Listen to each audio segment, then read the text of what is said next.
Hello, my virtual friend. Thanks for joining me today. Today we're going to be talking about 3 math terms. One is translation, and then we're going to talk about rotation, and then the next one is reflection. You might want to have a small object with you so you can rotate and flip and slide your objects. This is the way I'm going to be doing. Today I'm going to be using the letter S, a scalene triangle, and a spoon. So are you ready? Let's go.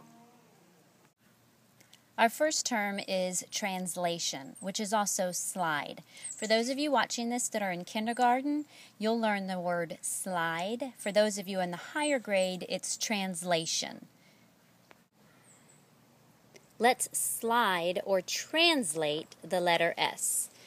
We can move it up, we can translate it down, we can translate it to the left, we can translate it to the right. We can also translate it diagonal. It's not lifting up off the ground, it is simply translating its position. Translate. Let's translate the scalene triangle. We can translate it left, same thing. Right, up, down, and then diagonal. We are translating the triangle. Alright, next, let's translate a spoon. We're going to translate it, which means slide it. Up, down, left, right, and diagonal. That's translate. Our second term is reflection. Think of reflection as looking in the mirror. If you write your name on a card and put it in the mirror as a reflection, show it in the mirror, it's going to be backwards. So you're kind of looking at a backward shape. Let's reflect some objects. All right, the first object I'm going to reflect is the letter S. So you get your object and you flip it. You reflect it. It was reflected. Try it again. You actually pick it up and you turn it over. That is the reflection, because if you were to look the letter S in the mirror, it would be opposite of what we just saw. Let's look at the triangle. All right, it's a scalene triangle, and we are going to flip it. So when we flipped it, it looks differently. It looks backwards.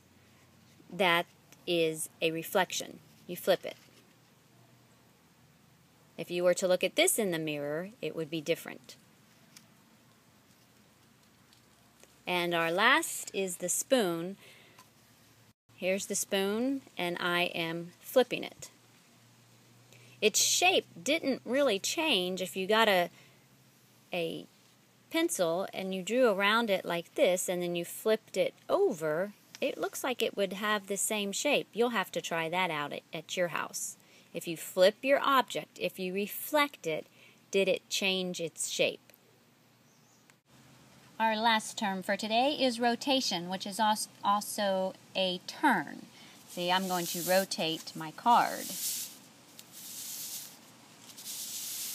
Rotate. All right, let me rotate the letter S. And I'm rotating the S clockwise, 45 degrees. Actually, that was 90 degrees. And I'm going to rotate it again. Now it's upside down.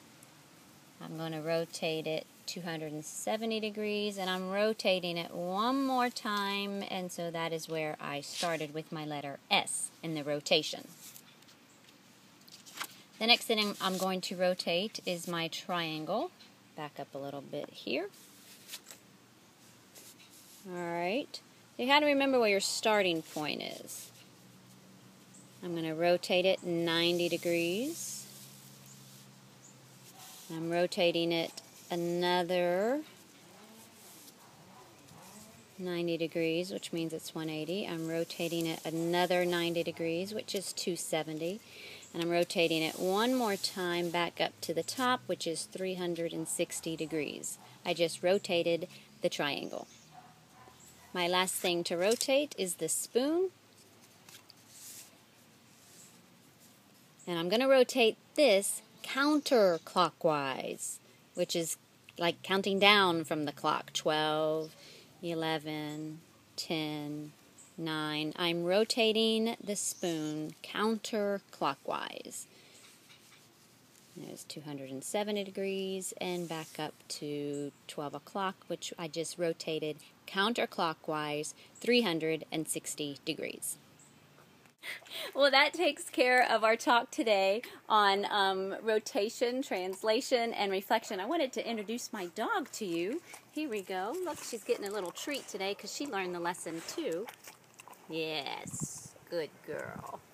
All right, we'll see you next time. Ciao for now.